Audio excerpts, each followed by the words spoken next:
Hey guys, and welcome back to our YouTube channel Hacked by Banks. I'm Sasha, and today I'm going to be showing you a 95% project. So that means that the project is 95% complete, and we still have some more things to do.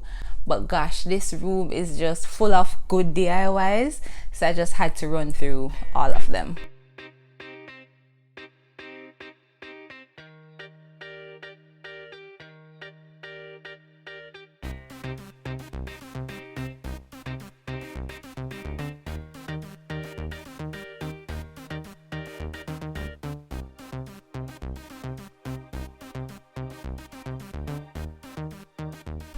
Alright guys, so of course we're going to be talking about the powder room, which of course it's not 100% complete, but as I said, it has so many nice fun DIY projects in it that I just had to talk about it today. I'm so excited about the powder room that, trust me, I mean, yeah.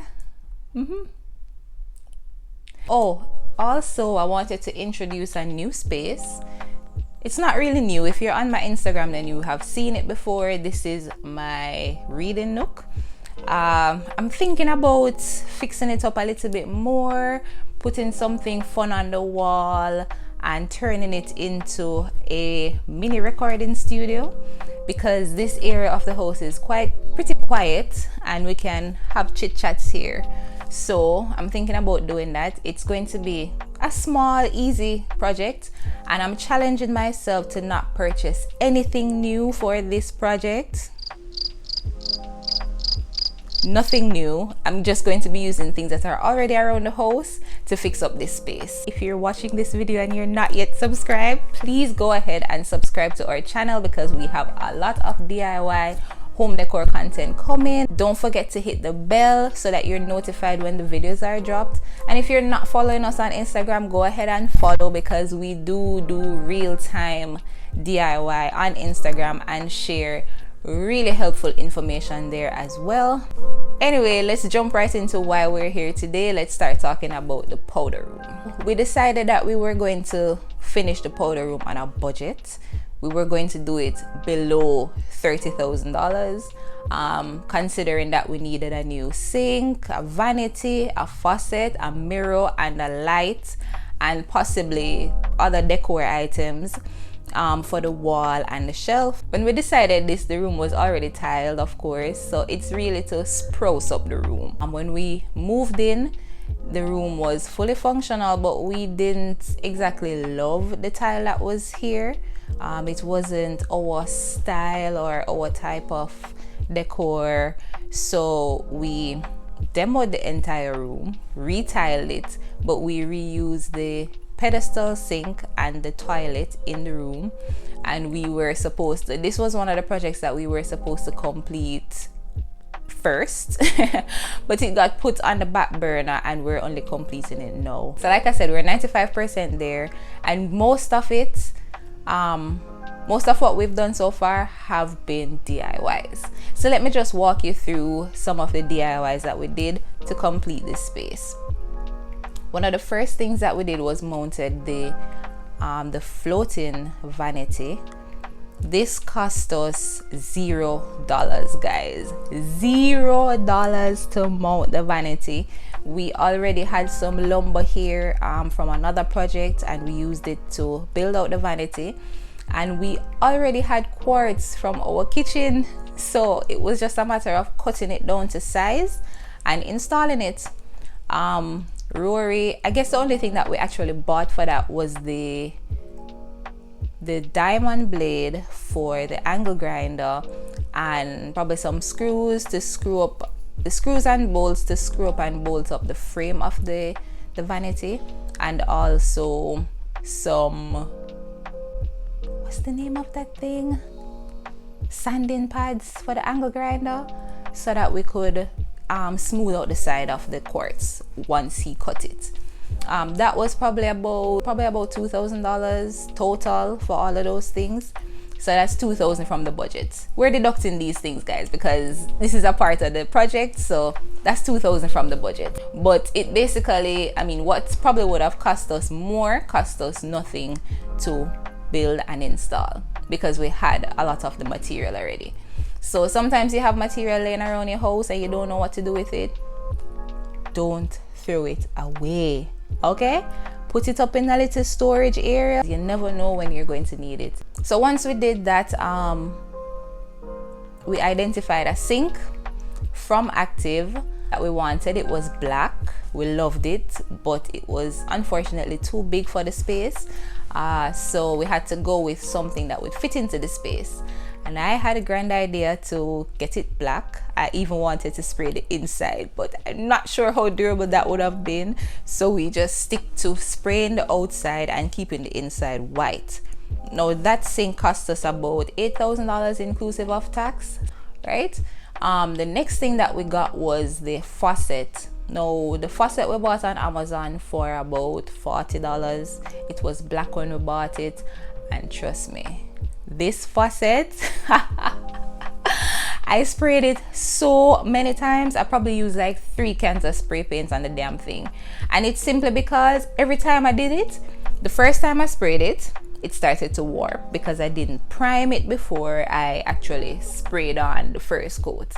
So that was a no-go. I had to clean it off. And good tip, guys, you can use acetone to clean the spray paint off, I know, metal. I'm not sure about plastic. Maybe it's a hard plastic, but off glass and metal, you can use some acetone and just clean it off and start right over. So that's what I did, and then I started over. I sprayed it with primer this time, and then I put the first coat on, and I put the second coat on, and then guess what, guys? The thing was outside, dried, and then the rain just came, well, not out of nowhere, out of the sky, of course. But yeah, so the thing ended up falling from where it was because of the wind and the rain, and it scratched up. So I didn't start over, right? I improvised. You know when you got a nail tech and you get a little smudge and then use a little nail polish remover and just rub it out and then put on another coat? That's what I did with this thing, guys.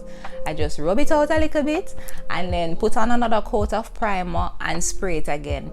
I think I probably did this like 3 times, because every time I sprayed it, something happened. It either turned over and drop or whatever, and I had to just rub off the little kink and prime it again and spray it over. Anyway, finally we got the thing sprayed, and I ended up using a finishing coat or a sealer to seal it because I don't want it to strip, and this is going to be a heavily used item.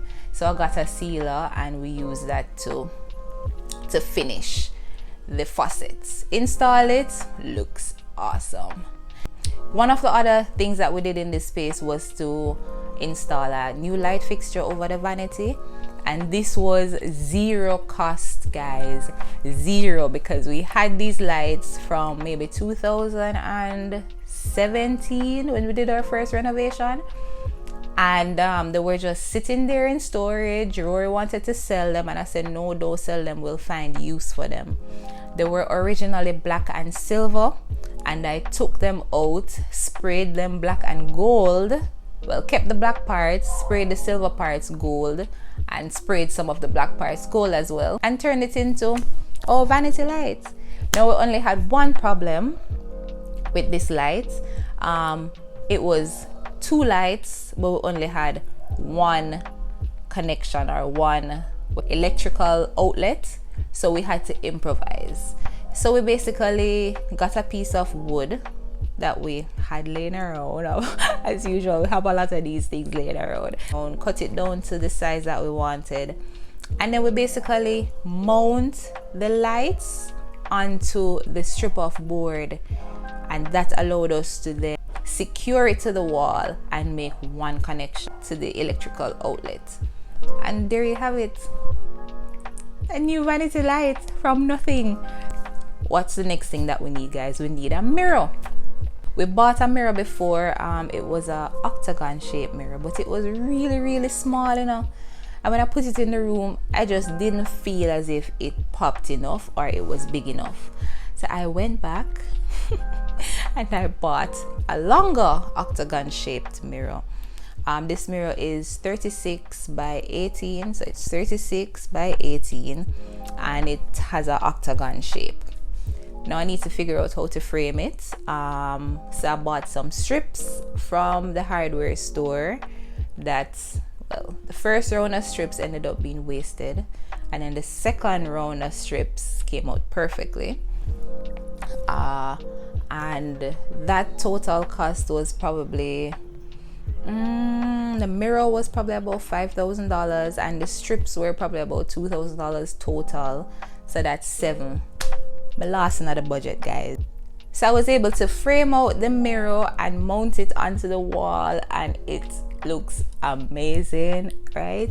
We hung it from the same strip of board that is holding the lights in place on the wall, and I think that was a genius idea because it's like a all-in-one, so we didn't have to punch a bunch of holes into the wall to get the various items up. Now we did put up a new tissue holder, which is gold, and it fits the space as well. And we have some more things to put in the space. I haven't figured it out as yet, but we'll definitely stay on budget with this or below the budget with this. We'll definitely stay on budget with this or definitely below the budget with this, so that we can complete the room. Some of the things that we have left to do is to sand again and paint the wall, because I did compound and sand it before, but it's still not as smooth as I would want it to be. So we have to go over with some compound and try to get it smoother, and then we have to add another coat of paint, and then I guess we need to find something to do with the shelf, because I do believe that it's a little bit out of place. Whether I make it a lighter tone, wood tone, or make it black or make it gold or something, but I mean, we'll find something to do with it so that it fits into the space well. And then I want to hang some art on the wall, and all of that needs to come in below budget, guys.